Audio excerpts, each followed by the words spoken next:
everyone, we are Group 3. My name is Rocky. I'm Antonius.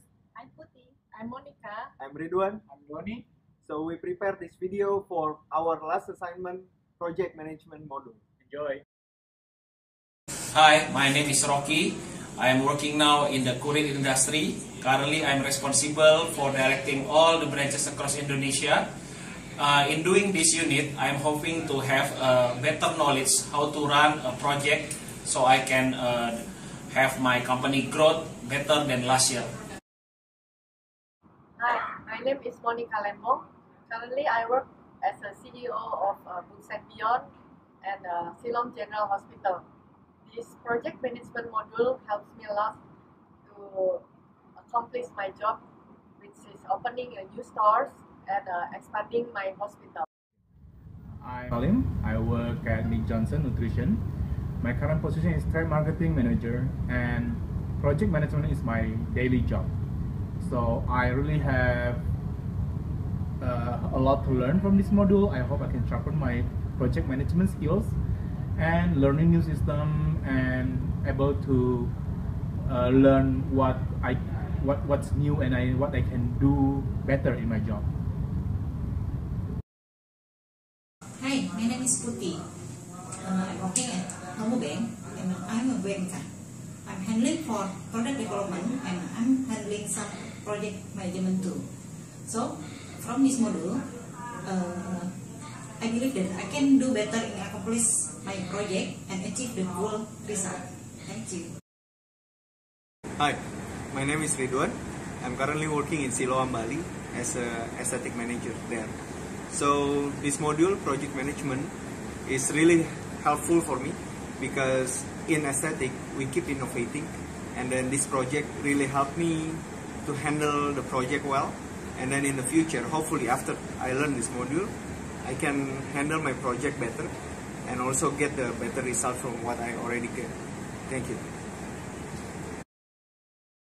Hello, my name is Doni Zogarius. Currently, I'm working as a financial planner at the insurance company, and I'm the youngest in this team. So I hope I learn a lot from the member, and from this module, I hope that I can learn as much as possible because it's really good to improve my career in the work.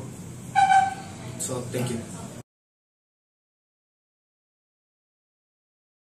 Langsung. Oke, ini gue ceritain sedikit mengenai Boeing.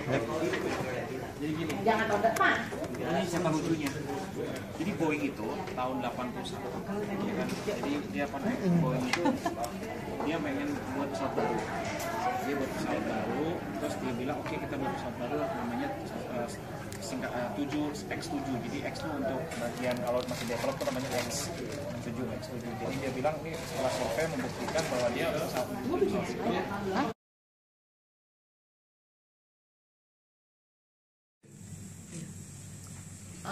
Group 3 was discussing about the roadkill movie case. This case starts with a short film called The Mysterious Moon Man of Canada, which was successful with the editor of Bruce McDonald and won as the best live action short drama. When he won this award, he directly thinking to make a new movie called All the Children Are In. These movies are not well prepared. They are struggling with a local playwright called Don McCullough as a basic storyline, and appoint Olmeji as story editor, but end up with a figure in the story.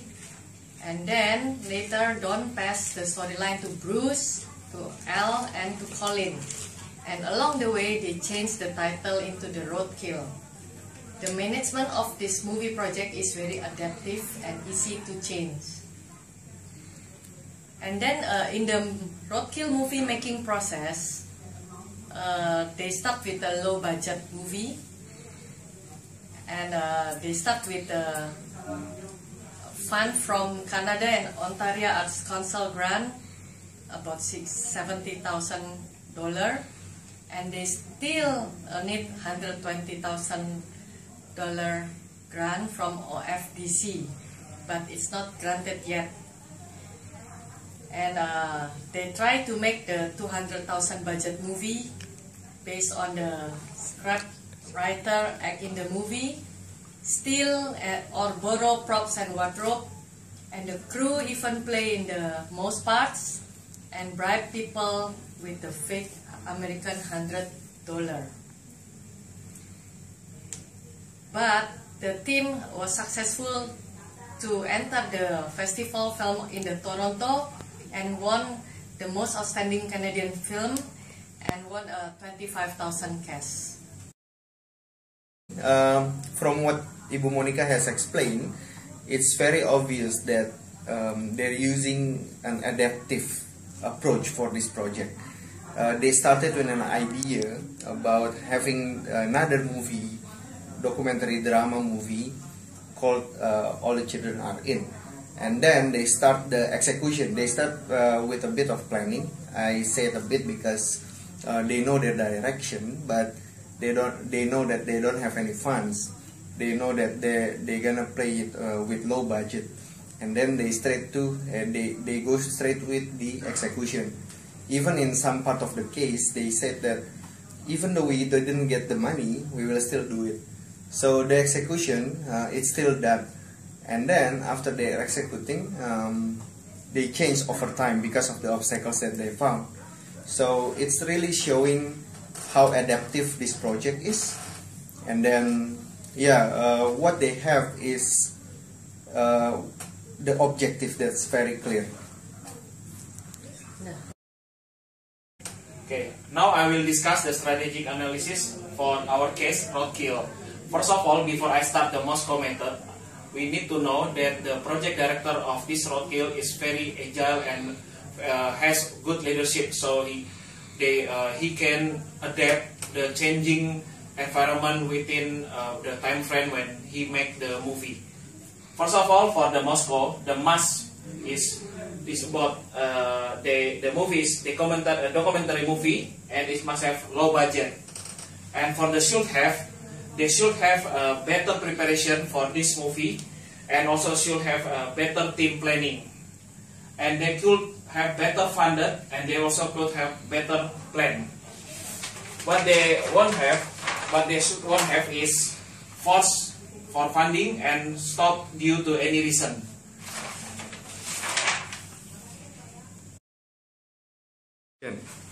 So we know in this case it's a perfect example of extreme agile project.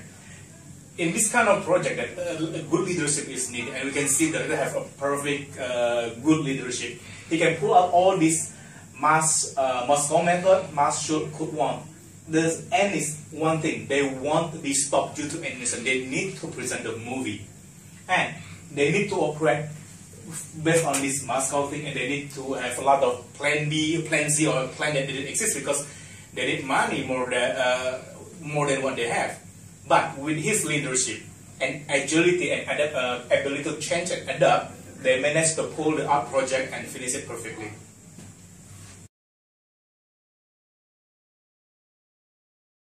The article is about how Coloplast managed to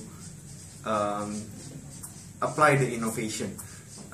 In the theory, it's called like how Coloplast do the emergent strategy on their production and distribution channel. So basically, Coloplast already do some system setup for more than 10 years, and then this local management from Coloplast try to innovate, and then Tony will explain more about how they change from the previous system to the new system. I think that's it. Regarding the Coloplast case, we know that Coloplast is a multinational company that produce and market a disposable medical device. What's interesting about this case is actually this company have existed very long, and the company evolved over time. They have used a just-in-time inventory, and all this time there's nothing wrong with it. They are going well, practicing a stable market. But throughout the time, their intended strategy, it came out new emerging strategies. They are aware of it. That whether their system currently is it still the best that they can do, or they can do something else. There are several strategies have emerged from local actually. But first, when they proposed to the management after evaluation and stuff, they decided that it's not time to apply to the whole company yet. But yet, the board of directors allowed them locally to do and try what they want to do strategically locally. So it's not a common practice that we have projects that is not aligned with our corporate strategy. But here, Coloplast allowed it. They do it, and they prove it, and they adjust. After 4 years, they re-propose again to the director. Then, with the research and consultancy, they discuss with the director. Yet again, they got rejected. After the third time, several adjustment and re-propose again. This strategy finally approved by the director. The question here is one good thing here is that first, the management allow a different strategy to try locally, which is not aligned with the total corporate strategy, to be tested and proved over time. But the question is, can we do these things faster? I mean, it's after 6 years, then they can do the new strategy. If only the company have a faster way to accept and approve the new strategy, it might have much better benefit for the company instead of waiting for 6 years. Maybe the third year they can do it already. Okay, from Coloplast case, we conclude some points. First, emerging strategy should not be ignored or rejected at the first time. Second, company should give opportunity to apply the emerging strategy. But remember, to apply the emerging strategy, do good evaluation. The evaluation will determine whether emerging strategy will work or not. And the third, if company will adopt emerging strategy, don't accept the innovation and the strategy too long. Better if the action and the adoption is quick move. See, the company do it in six years to do that.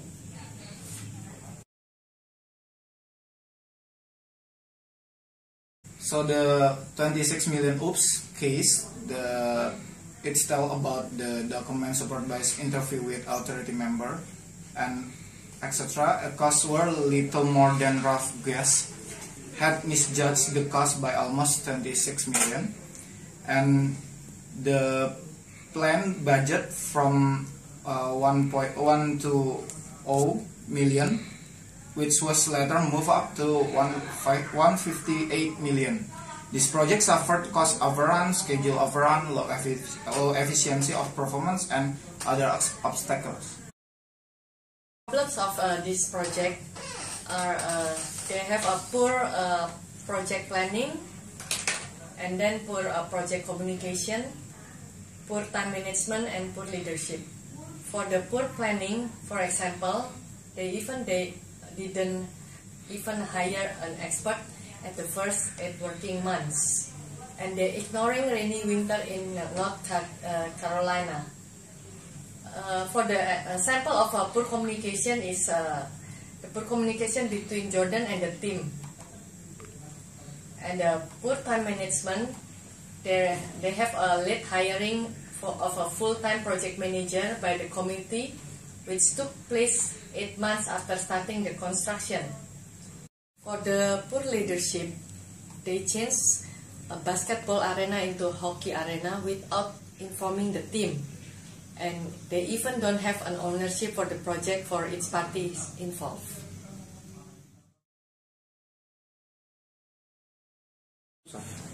Okay, good.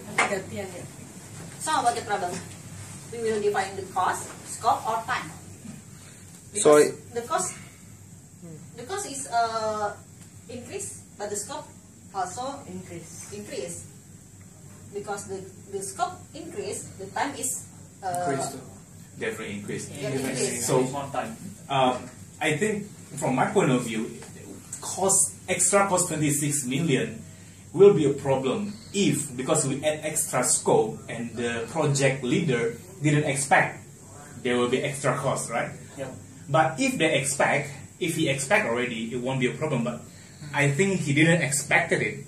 So he didn't adapt with the agile project management. End up from the original cost forecast, it end up to spend 26 million more, which is, if without revenue, it could be problem with the project management. Yeah. Agree? Yep. I think the conclusion that we can take is if you increase the cost and if you increase the time, make sure that you increase the scope, so that so you have all the triangle increase at the same time, so that you can kind of justify your changes at the end of the day. What do you guys think? I think, you don't need to, it's not necessary to adjust the scope, but you need to clearly know what your constraint is. If your concern is cost, you need to clearly clarify to the team that this thing, we have cost only this much in my capital, and you will not pass that. But if we don't have constraint, it's no problem. Or we have constraint in time. If I only have constraint in time, then we finish in 2 months, and we're gonna miss that, you need to clarify that. But if we don't have any constraint, it won't be a problem. In this case, I believe the constraint is cost, which is not communicated clearly and not anticipated. And also how the project manager manage the project, I right? agree. From the first Beginning. time. Yeah. There's no communication, there's no initial planning, and how about to communicate it to the team and to the stakeholder. So the learning is? The learning is Better communication, I guess. Semuanya jelek. Iya, Yang semuanya saya jadi sebutin masuk semua ini. jadi. Iya.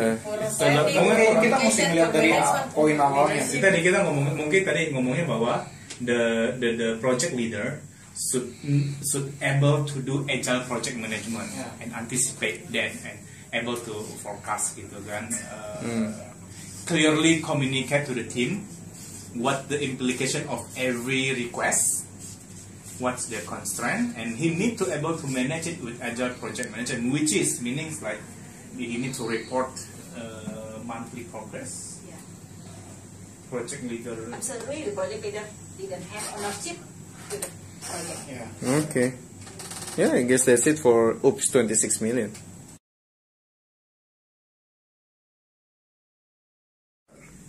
So today we will discuss about the Boeing 767 project.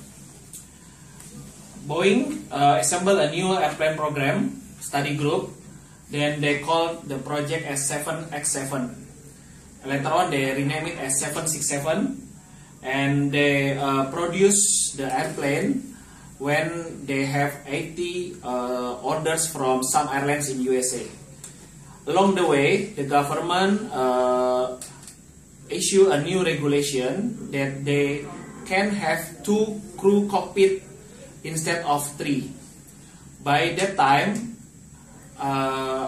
sadly, the Boeing already have enrolled the new airplane, so now they have to decide whether they still stick on processing or making the 3 crew cockpit, or just change directly into 2 crew cockpit. That's the main idea of the study case. Okay, from this Boeing case, we think we can define the risk for managing risk. There are financial risk, market risk, and technology risk. So the rest is about production risk. And then from the requirement planning, there are 2 sections that we must analyze. Is about to make decision and to buy decision. The make decision that how about the nose section and wings, to develop realistic schedule and monitor them over time, and about technology department. And the buy decision is about engines, by proven technologies, and some body sections. And the approach of the Boeing take for planning, I think we think that based on our discussion, it's about traditional approach because the project goals and the project activities are clearly defined. For example, like project goal, the market research help we know what market wants, and learning from the previous experience, like 707 and 747 series, and the project activities were clearly defined by supply chain management works like before the project start. The expertise in global marketing to support the sales, variety of tools were used to develop, and early exposure of problem is not a sin at Boeing.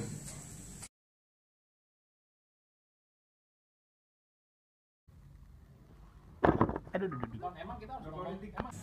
can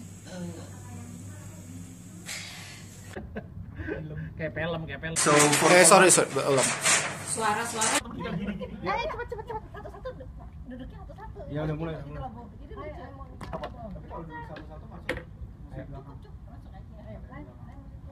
Hi, I'm Ridwan. Ngasih Hi, I'm Monica Lembong. Hi, I'm Putih. Hi, I'm Rocky. Hi, I'm Doni. Antonius. You're all from Group 3. Batch 2. MBA.